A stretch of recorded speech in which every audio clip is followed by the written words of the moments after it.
Kuala Lumpur. It is the industrial, financial, and cultural capital of Malaysia. And with over 7 million inhabitants, it is by far the most populated city in the country. In Peninsular Malaysia, KL is the center of the universe. It's where all the money is. It's where all the people are. It's, you know, everyone traverses to the capital city. KL, as the locals call it, is a true cultural mosaic. This sets it apart from other major Asian megacities, generally more on the homogeneous side. The temples are all here. You've got a Chinese one, you've got an Indian one, and they're all coexisting side by side. The city's unstoppable expansion now creates citywide traffic jams, which have become something of a trademark.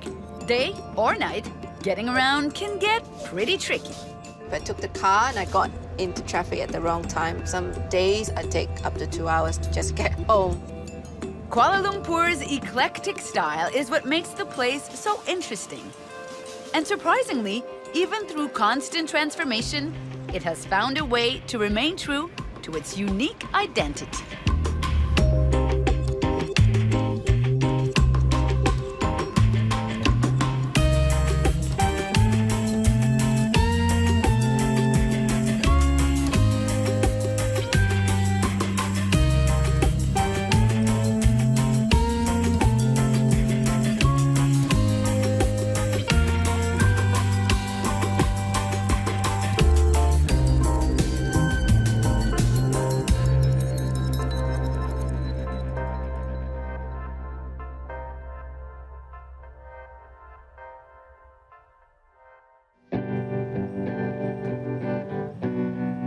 Kuala Lumpur was originally developed along the Klang River during the 1850s. Over time, its layout has evolved to meet changing needs. In the process, entire neighborhoods, like brickfields, were completely transformed. We're in Brickfields, which is one of my favourite places in KL. It's got a lot of character, and partly also because I'm really interested in the history of KL, how it developed, and this area is crucial to that.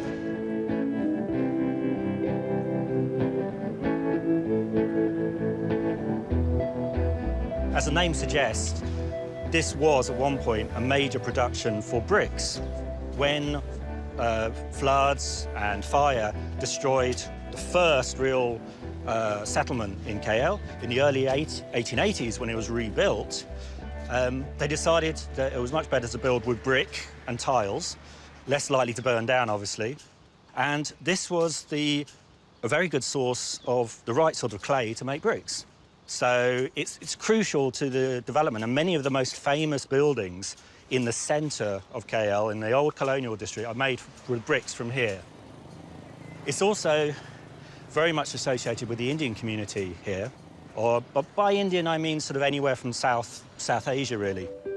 Lots of people from the Tamil community of Ceylon or Sri Lanka. But also lots of other people were brought here from other bits of India by the British to work in the civil service, to work in railways.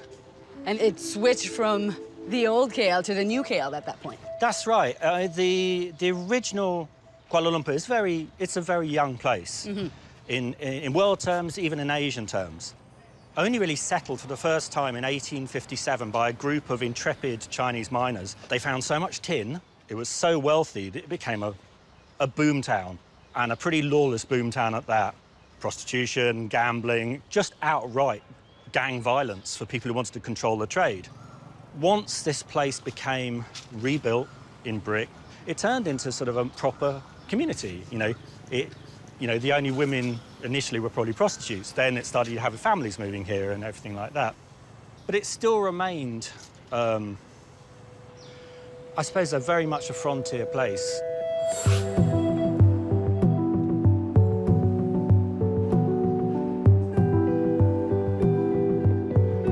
I think if you look at development in KL, it's all about the economy. You first got the tin boom. Then you've got really the commerce boom that comes on the back of that. Then you've got a rubber boom. After the Second World War, you've got a bit of a rebuilding boom. And in the early 80s, it's the Asian economic miracle, really, the East Asian thing. Country was growing at like 10% GDP. And KL has been central to all those booms.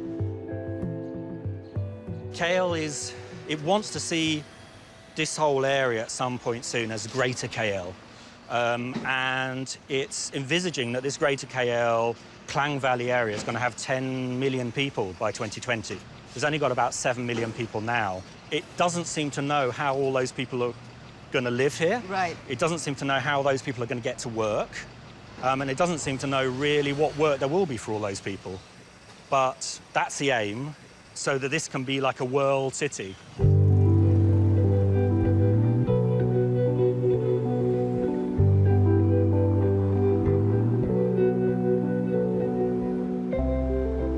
Pat, we're in front of the famous Petronas Towers. How did they change this city? Visually, they really signified that this city was moving skywards. What had been a predominantly low-rise place is now full of high-rise buildings. But also, it was a question, I think, of confidence. It was a statement. It was saying that these are going to be the largest, the tallest twin towers in the world.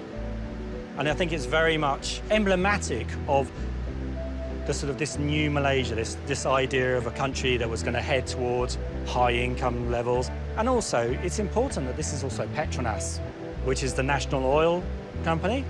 And it's really with Petronas money that the government survives. It provides about 30 to 40% of revenue every year. Almost every single one of these buildings has been built over the last 10, 20 years. So really, almost none of Malaysia's development would have been possible without Petronas bringing in billions of dollars every year from oil and gas revenues. That's incredible. The fact that it's moving so fast, yet some of these buildings are empty. If you look at the three major types of property that are being built, one is luxury condominiums. Second would be premium office place. And third would be high-end retail. Now, KL already has enough of all those three things. Some would say it's already got too much for the existing demand. What it really needs is good, affordable housing, and it's just not building any. What the city needs now is a solution to its housing challenges. And the clock is ticking. With Kuala Lumpur's growing appeal, people flock here from all corners of the globe. Fabien, a young Frenchman, is one of them. It's beautiful at night. You can see the Petronas Tower and the KL Tower from the apartment. Just behind that little house with the red roof, there is my office building there. It's Saturday. Yes, it is. We'll do like the KLites do. Yes. We'll go to the park. We'll go to the park.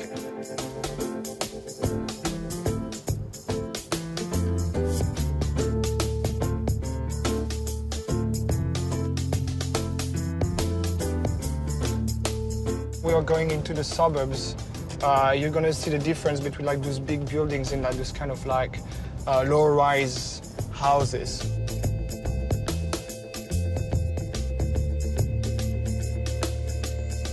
We're here in the park. Yes. Saturday afternoon, yet very few people are with us. People usually come here during the week just to, do some exercises, jog, bicycle and all that stuff. But during the weekends, it's very quiet. People go to the mall with their families and stuff and just enjoy. Can be quite hot, as you can see today.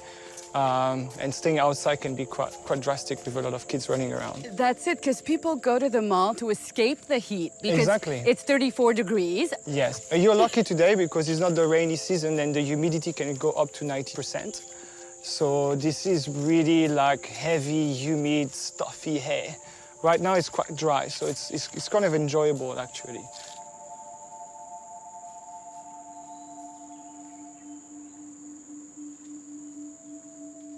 Most of the people love to be outside, but inside another environment. So they love to get out of the house to go somewhere else inside, basically. Because they're air-conditioned pedestrian ways. Yes. They're air-conditioned elevators and metro and everything. Well, the train. So you can get out of the house, get in your car, go park to the shopping mall, go get a haircut, watch a movie, go, to the restaurant, get a tattoo, and come back home without actually setting foot outside. How does it affect the personality of the Malay people? I think they're way more laid back because it's so hot sometimes that, you know, they can't be really rushed. That's something, you know, like you really see in the day-to-day, you know, activities, you know, especially sometimes administration and that sort of. It's very slow, they take their time and everything. The more you go to the islands of Malaysia as well, the more relaxed and laid back the lifestyle is actually. Is that a good thing or a bad thing? Depends, but I'll say overall it's, you know, it's good to be like going out on the weekends because you can, you know, you feel relaxed, you know, you really have off time from work and you can really enjoy the scenery and, you know, chill out with the monkeys outside, so it's quite cool, actually. We have seen a few monkeys. Yes, we've had some. You know, it's like we're on a movie set. They're very used to see like people, actually. They're not like really aggressive or whatsoever. In the condominium, sometimes, you know, they're living nearby, so they might come and steal a bit of breakfast in the morning. Yeah.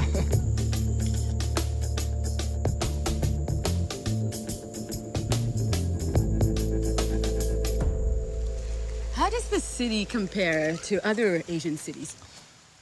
There is a lot of differences. I say that, you know, there is this melting pot in Malaysia that you can't really find anywhere else in Southeast Asia.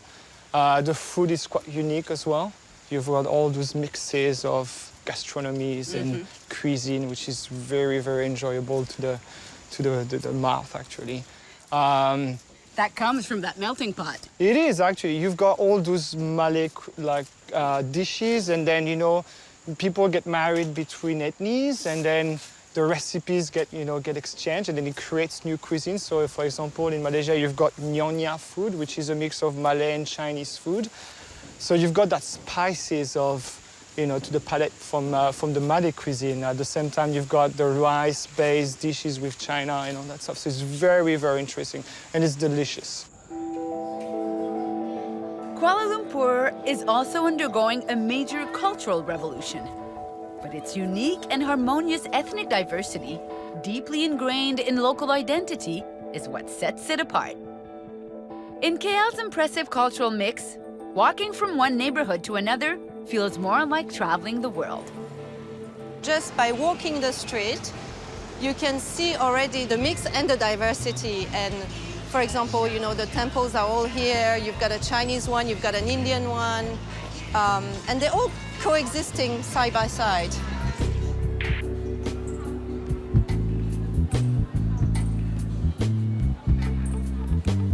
It's a very unique place in the world. I mean, I've traveled a bit, and I've never been in a place where you have so many different ethnic and cultural and religious mixture.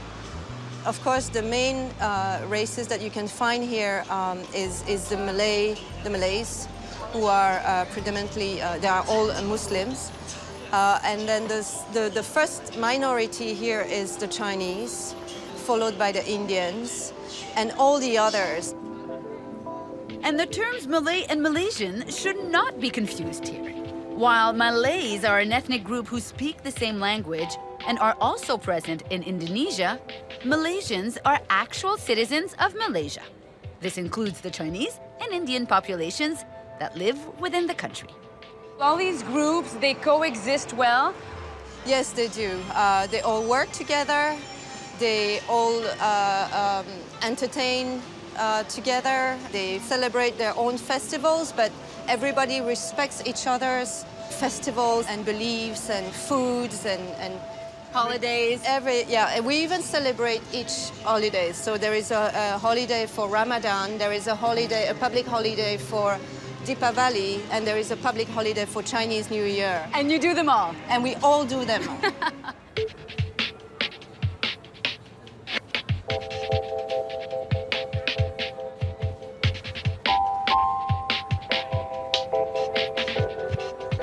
Each culture has its own independent, you know, newspaper, radio, schools. Yes, How does it work? Yes, they each have their own language, and although Bahasa is the official language spoken by everybody here, Everybody speaks English as well. However, every culture, every race has its own newspaper, language, temples, food, festivals, and they are all very distinct, obviously, because one celebrates Islam, the other one will celebrate Hinduism, the other one will celebrate Christianity. So they might be opposites sometimes, but however, each culture is very distinct. They all respect each other, and they all can mix in participating sometimes. I'll give you an example. Weddings. When I go to a Malay wedding, although I'm not Malay, I'm not Muslim, I will wear, out of respect, and just to be part of it even more, I will wear a baju kabaya. And I see Indian girls wearing the kabaya to go to the traditional which wear. is the traditional Malay wear. And when it's an Indian wedding, we all wear the sari. Yes. Hamad is Malay and was raised in Kampung Baru, a centennial village in the city center. In many ways, this traditional neighborhood, located so close to KL's hustle and bustle, seems frozen in time. You would say it's a Malay neighborhood? I would say it's almost 100%. You would say 100% Malay? Yes, 100% Malay. Except for those new condominiums who built around this. I think the outskirts of Kampung Baru, those are the people from outside. Neighboring Chinese business people on the other side. So we live very close and we share a lot of things, but we still live separately in a way, but in a harmonious way.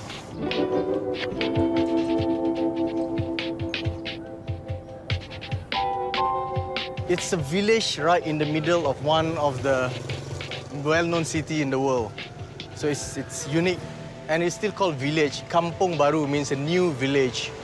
And you can see the contrast. We can see... I was going to say, Yeah. just walking here... Yeah, open the window in the morning and you see Twin Tower. Are there plans to take it away?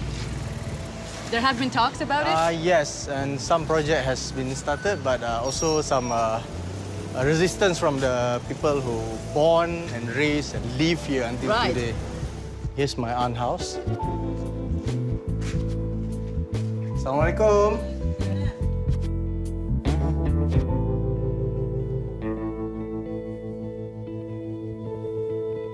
She's been living here for how long? Baba, dah berapa lama dah duduk kat Kampung Baru Sini? ni? Ini dah 70 tahun dekat dah. 70 years. 70. 70 years. 70. 70 years. Ya. Kampung Baru ni dah ratus-ratus tahun. 100 years old Kampung Baru. Jauh lah. Now is better than the past. Orang lama. Yes. She prefer it this way. She likes the Yeah. Petronas Yes. and the KL Tower. Dulu orang lama. Ah, ah. Sekarang dah membangun orang baru. Lain macam dia punya itu. Back then it was underdeveloped, and today it's developed, and she's happy for it.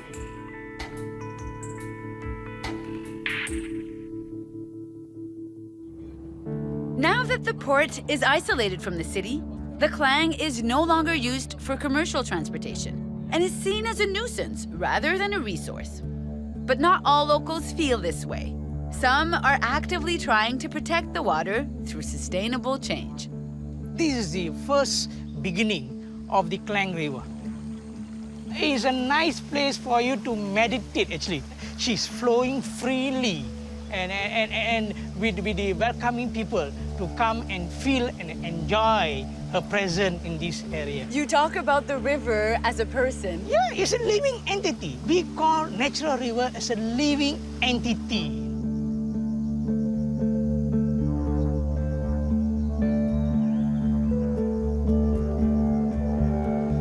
How many kilometers from the heart of the city, the downtown? It's around 15 to 18 kilometers. Right. So it's right there. The jungle, the nature is still very present, but the people don't come? Don't come. Not say don't come, they're not aware. Why do you bring people here, Kali? We want to reconnect them to the river. How important is the Klang River in the history of KL? I mean, even the name itself, Kuala Lumpur, it means muddy estuary is made of the mud from the river. No? So river is the identity of KL. From beginning, people live because of the river, for the water supply, for the food, and also for other services. Because KL previously is known for tin mining in 1880s, and the river been used as a transport to transport the mine to the port, and that's how KL bloomed to be the city that you and I can see today. But of course, in the name of the development, civilization start there, people started to live away from the river. So that's where the city come, and as it is now.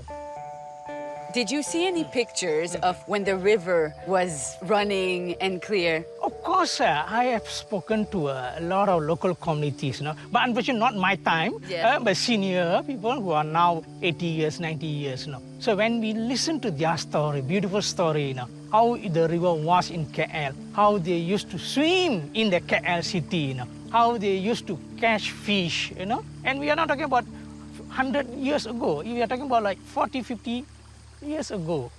When did KL start to be disconnected with the Klang? I think for the last 50, 60 years so, when the development takes place, as we said, people are slowly staying away from the river.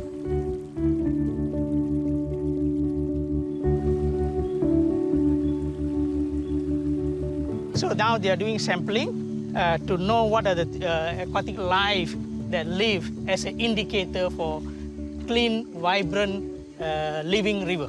Nice, yeah. Oh, isn't that lovely? It's lovely. Do you live nearby? Yes, we're all in the community nearby. How important is this river to you? Well, all rivers are very important. We do realize that the rivers these days are getting very polluted. So we're trying to do what we can. Water is a source of life.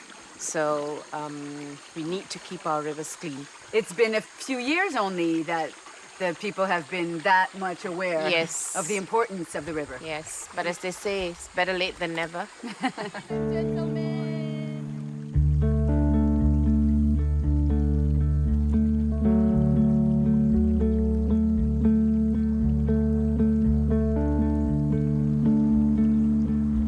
Kali, this spot is also very representative of the Klang. Where are we now? Okay, we are halfway through from the source to the downtown in Beijing, where it comes to reality, where we still have some problem, where the impact of human activity on the Klang River. You can see, obviously, it's not as clean as what we saw at the upstream. There's a big project in Kuala Lumpur to revitalize the river and give back the river to the people. Yeah, that's the River of Life by the Malaysian government. It's the biggest river rehabilitation undertaken by the Malaysian government. I mean, River of Life have three main goals, that's the stages. One, the first one, the foremost important is the cleanup. They want to clean the water quality to achieve Class 2B minimum. And why Class 2B? That's where you can have body contact with the water. That's the first goal. Second, once you clean up, and then we go into beautification. Because under the classification of the natural river, river must full of life. The banks must full of flora, plants, and animal, and so on. So the beautification comes second. And the last one will be the development. We will turn river from the liability as it is now to become an asset of the country. What about the consciousness of the people? I mean, that is the foremost important aspect within the River of Life. We have a public outreach program. So to bring back people to the river, because they need the clean water, not only for the food, but also for the spiritual practices. Right. It is beyond religious, beyond race, everything there. It's a mankind, civilization. That's what we are talking about. And KL started from the river. Right. Water is life. Water is life. The Klang River's revitalization is an important part of Kuala Lumpur's rebirth. But transformation happens at such a fast pace that the development is often unpredictable. KL became the capital of the Federated Malay States in 1896. It has maintained this status ever since, even after the country's independence in 1957. But through countless waves of urban development, it has unfortunately managed to preserve very little of its rich past. This is actually the symbolic spot of Kuala Lumpur. This is the spot where actually Malaysia declared independence. And such, they really attach a lot of importance to this spot. There is no real function. That means it's no function else than celebrating independence. So the building around mostly are the only colonial building left in Malaysia. And being the center where independence was declared, it was like a focus point. And all the new Kuala Lumpur started to develop around this area.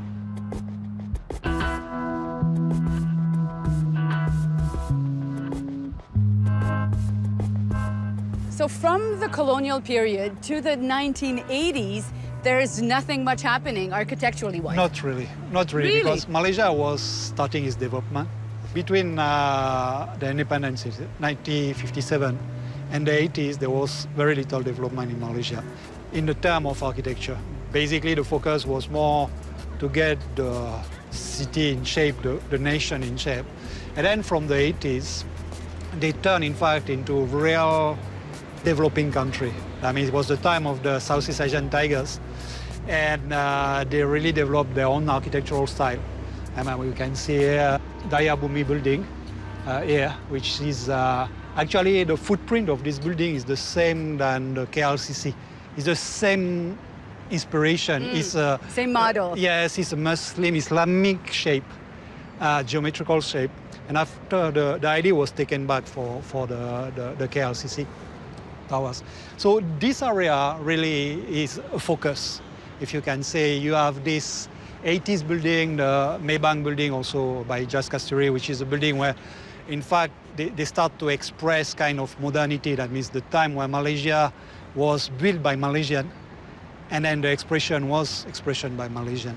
And I think they really put a lot of effort in this kind of things in the 80s, try to be Malaysian. And then the stage after, from the 90s onward, then Kuala Lumpur turned its focus to the international, to the Asia Pacific.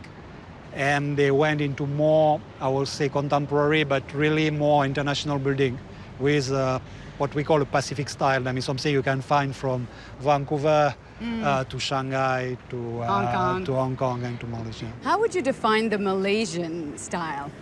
No, the Malaysian style is essentially inspiration from the Islamic culture. So it's trying to be very pure, trying to use geometrical shapes. So it's pretty easy to adapt to contemporary building because you are working with those very pure geometry. Okay, so you can bring skins to buildings. You can have a master plan inspired from geometrical shapes, and it's quite nicely blending. And I think it was quite a good blend. And I think today, the building we see today don't have this same character. There is less research.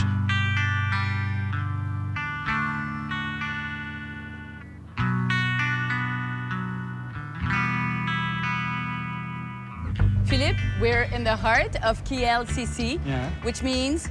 Kuala Lumpur City Centre. Kuala Lumpur City Centre. So it's the new center of Kuala Lumpur. Right. That means it's the political, if I can say, choice to have a new center at Kuala Lumpur. Something which regroup high-end condominium, high-end shopping malls, convention center, Petronas Tower. Petronas Tower being the cornerstone of Kuala Lumpur City Centre. That means the place that started all. I mean, the idea of Malaysia is by 2020, there must be a fully developed country status. Okay, so the Petronas Tower were the cornerstone of this, actually the symbol of this ambition. In this new era. Yeah. We're in the middle of a green patch, a very nice park. How important is it to combine nature in the development of the city? I think in Malaysia it's very important. Malaysia has been a jungle forever.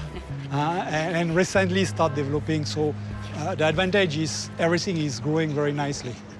And I think because Kuala Lumpur had a lot of space, Okay, there is still a lot of ground for that.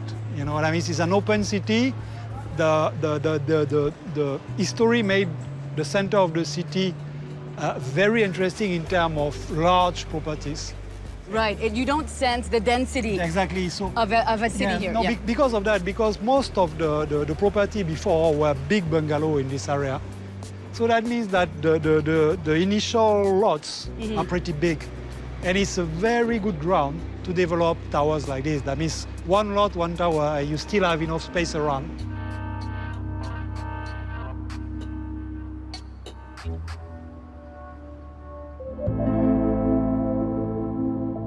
The Malaysian metropolis is developing so quickly that public services are having a hard time keeping up with the needs of its population.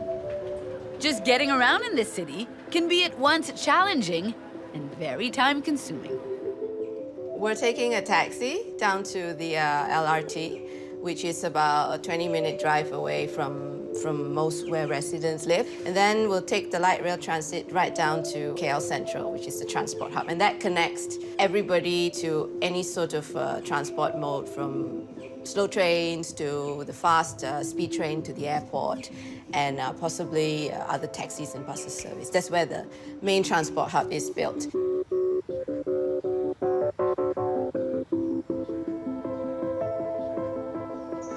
It's a little bit inconvenient. This is Malaysia, that's what it's like.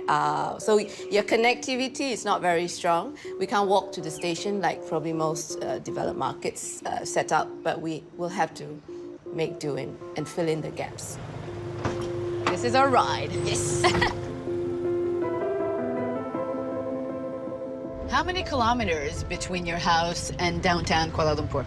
Right to KLCC, I'd say 10, a little over 10. It's not very far. We're actually really, really close. But if you take a car in during peak traffic, 90 minutes. I used to work in KLCC, the Twin Towers, so I didn't take the train because getting home was a real difficulty. So if I took the car and I got into traffic at the wrong time, some days I'd take up to 2 hours to just get home. For 10 kilometers. Yeah.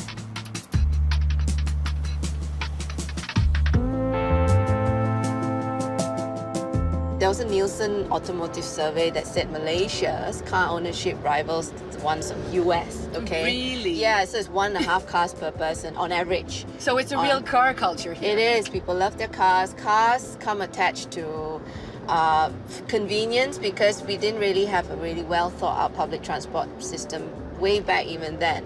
So everybody got a car. When your kid turned 18, you get a car. Your wife works, if your husband works, they get a car. Malaysians are really quite friendly people. When they get into a car, it's a different story. So maybe that's the cause of bad driving, you know, this poor ethics, and we've got 7,000 deaths, road accidents on year, an average. And ownership with cars comes with the national car policy. I think Mahathir, the former Prime Minister, he was very big on creating a national car, so encouraging people to be proud of their brand. It's also part of the economic prosperity plan. And the first national car we had was Proton Saga. The company is Proton. A few years later, they tied up with a Japanese company, and another car company was formed, so Perodua. So there are two sort of national car companies in the country. Petrol is heavily subsidized here. So petrol is cheap. That's why people don't feel the need to give up their private vehicles, whether it's a car or whatever. And they become so attached to their cars that when public transport is being built, they feel like, you know, they've taken their right from freedom of movement.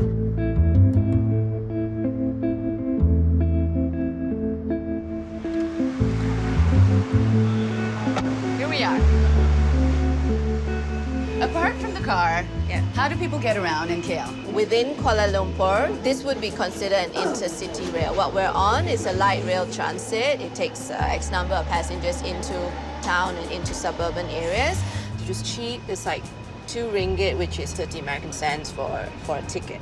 That will link up to the monorail, which is a lighter form of transport, and that does circular loops within the city. And they take in less passengers. Now the MRT is supposed to kind of like overshadow all that in terms of capacity. So that will travel further out into the suburbs, 30, 40 kilometers from the center of town. So there are a lot of systems like running parallel with each other. What about the fares and the tickets? Can you go from one system to the other with one ticket? You have to buy different tickets for each system. Like this chip? This chip here, this was only serviced this train system. Of course, there are critics to how badly planned this whole system is. But I think the flip side, try and be optimistic about it. Say, at least it's happening, at least we will have some sort of new way of moving around Kuala Lumpur and dealing with the problems that we have with the transport system. With the MRT coming in 2 years, will the whole system be connected? That's the idea. Yes. I think they're probably going to create a new ticketing system to cover all these, including the MRT coming into play next couple of years. And with the lack of connectivity on the ground in terms of feeder buses, the MRT has plans to put in buses to take people from station to station or bus stop to bus stop. This is KL Central. Yeah, this is a transport hub. Yeah. This connects all those different systems I was telling you about. From the commuter to the national rail, to the monorail, to the LRT, which we just got off, and in future, the mass rapid transit. Okay. It will take a little bit more convincing to get Malaysians to sort of like tangle themselves with their relationship with their cars. I think that will be very, very hard to undo. But in terms of livability, people will understand that there is a need because it's just going to get really difficult to move around in Kuala Lumpur. It's like maybe a no-choice sort of issue in the future. As it expands, as its population grows, Kuala Lumpur is in constant renewal. But change isn't happening solely on a practical level. The cultural scene is also booming like never before. Malaysia is still a young country. Multi-ethnic hub, it is home to many people and to even more languages. But behind this rich ethnic plurality lies an important quest for a common identity. I think when we walk into any country, anywhere in the world, and this is what I think it makes Malaysians very unique, I think we adapt a lot quicker in that country because we're already growing up in an environment where we're forced to adapt. You know, there's a joke, right? That Malaysians will spend 5 days in London and come back with an English accent.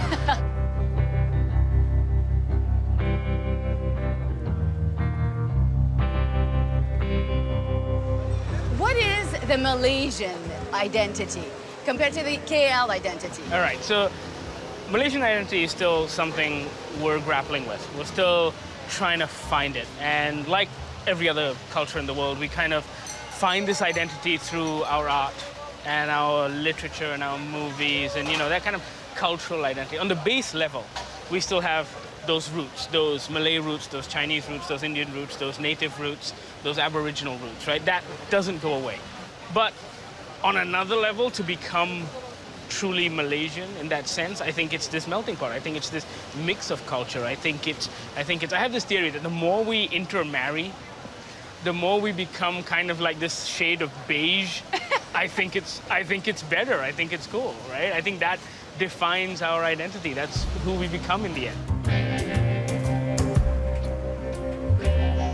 On the grander scale of things, on the big Malaysian scale of things, art, culture, the importance of art, literature, film, culture, it's all very new.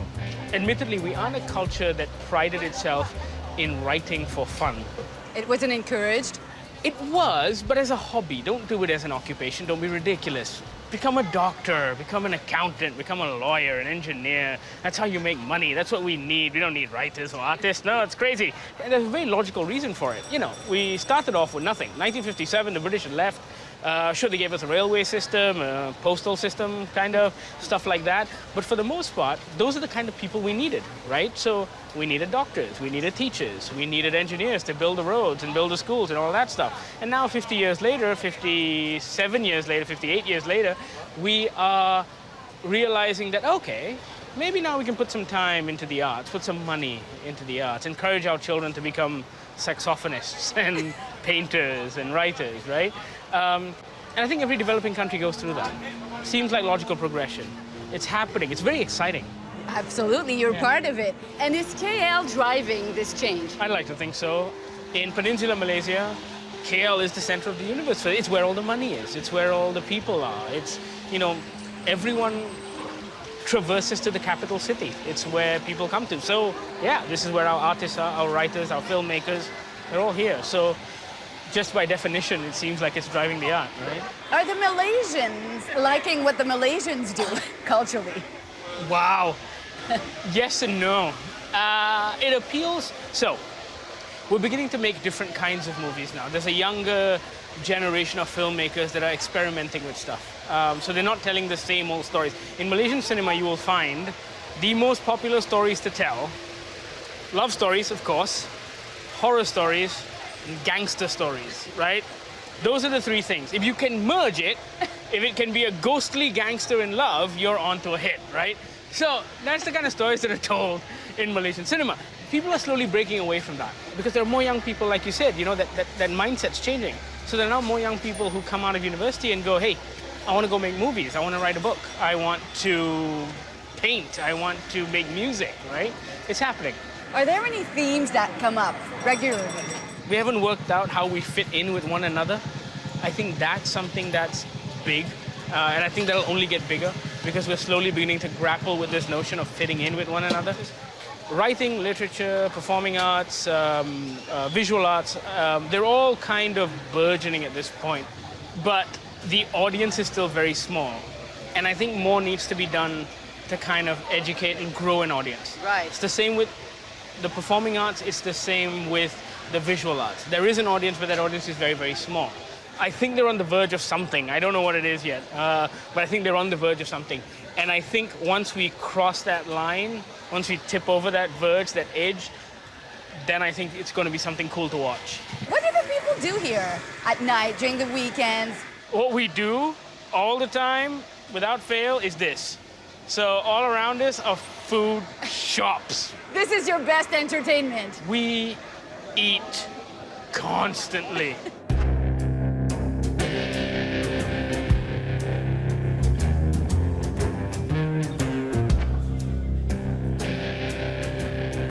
And it's the kind of thing that we do together. We do it together all the time. So regardless of the hour of the night, 3 a.m., you will find a group of Malaysians, and I use the word Malaysians, irrespective of culture, heritage, religion, whatever. They're all sitting down, they're sharing a cup of tea, eating roti canai, which is, they're eating nasi lemak, which is our national dish. They're eating all sorts of stuff. So, you know, we do food. We do food well. Look at that. Okay, so that's just meat on sticks. Frogs. Frogs, yeah. Okay. So, frogs on sticks. Jalan Alo is very well known for its frogs on sticks. Do the restaurants adapt their cuisine as well? Yes. The restaurants have kind of grown. Our cuisine has grown and evolved. So there are dishes you will find here that you will not find in India, even though they may have their roots in India. So they've kind of been modified by our people over the generations to become clearly food that's more tasty.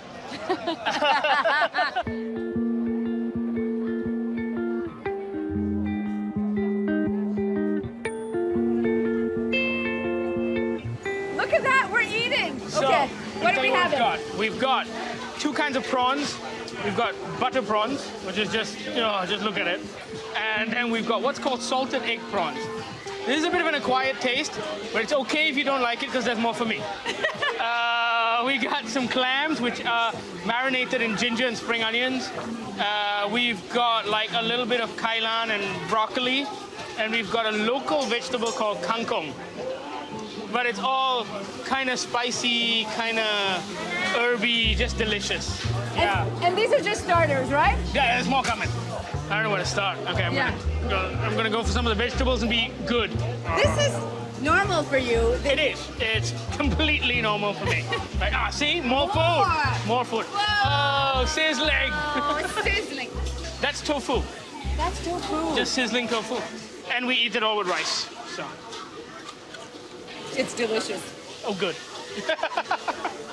Cheers to that. Thank you so much. Thank you. Colorful, vivid, and distinct. Kuala Lumpur is a fascinating city that simply can't be categorized. Urban but green, frantic but laid back, spiritual but materialistic. This city is in a class of its own. And its best talent is, without a doubt, its capacity to bring people together.